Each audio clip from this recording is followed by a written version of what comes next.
12वीं कहानी, दीवान की मृत्यु क्यों। किसी जमाने में अंगदेश में यशकेतु नाम का राजा था।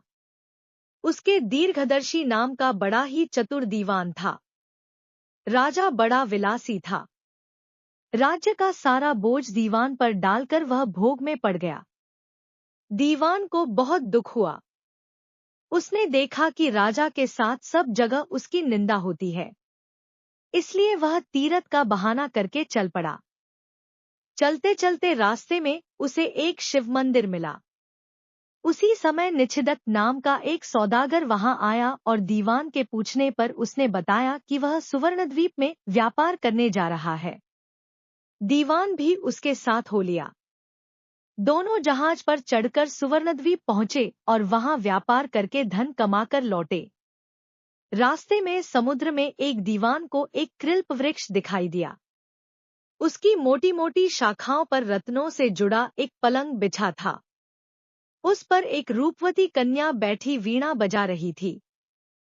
थोड़ी देर बाद वह गायब हो गई। पेड़ भी नहीं रहा। दीवान बड़ा चकित हुआ।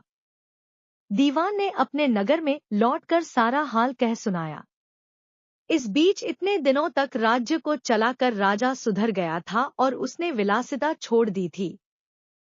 दीवान की कहानी सुनकर राजा उस सुंदरी को पाने के लिए बेचैन हो उठा और राज्य का सारा काम दीवान पर सौंपकर तपस्वी का भेष बनाकर वहीं पहुंचा।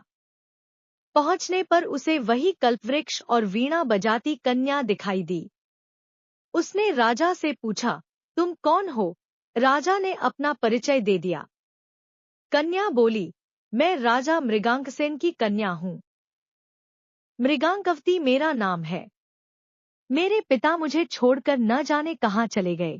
राजा ने उसके साथ विवाह कर लिया। कन्या ने यह शर्त रखी कि वह हर महीने के शुक्ल पक्ष और कृष्ण पक्ष की चतुर्दशी और अष्टमी को कहीं जाया करेगी और राजा उसे रोकेगा नहीं। राजा ने यह शर्त मान ली। इसके बाद कृष्ण पक्ष की चतुर्दशी आई तो राजा से पूछकर मृगांकवती वहां से चली। राजा भी चुपचाप पीछे पीछे चल दिया।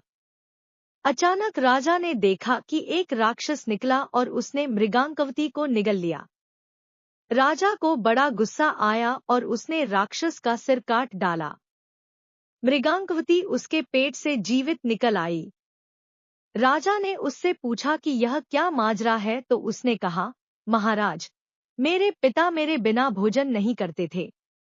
मैं अष्टमी और चतुर्दशी के दिन शिव पूजा यहाँ करने आती थी। एक दिन पूजा में मुझे बहुत देर हो गई। पिता को भूखा रहना पड़ा। देर से जब मैं घर लौटी तो उन्होंने गुस्से में मुझे शाप दे दिया कि अष्टमी और चतुर्दशी के दिन जब मैं पूजन के लिए आया करूंगी तो एक राक्षस मुझे निगल जाया करेगा और मैं उसका पेट चीरकर निकला करूंगी। जब मैंने उनसे शाप छुड़ाने के लिए बहुत अनुनय की तो वह बोले, जब अंगदेश का राजा तेरा पति बनेगा और तुझे राक्षस से निगली जाते देखेगा तो वह राक्षस को मार देगा।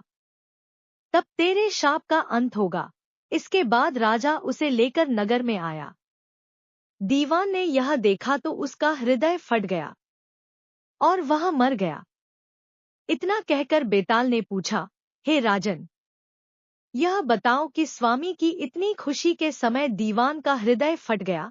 राजा ने कहा, इसलिए कि उसने सोचा कि राजा फिर स्त्री के चक्कर में पड़ गया और राज्य की दुर्दशा होगी। राजा का इतना कहना था कि बेताल फिर पेड़ पर जा लटका। राजा ने वहां जाकर फिर उसे साथ लिया तो रास्ते में बेताल ने यह कहानी सुनाई।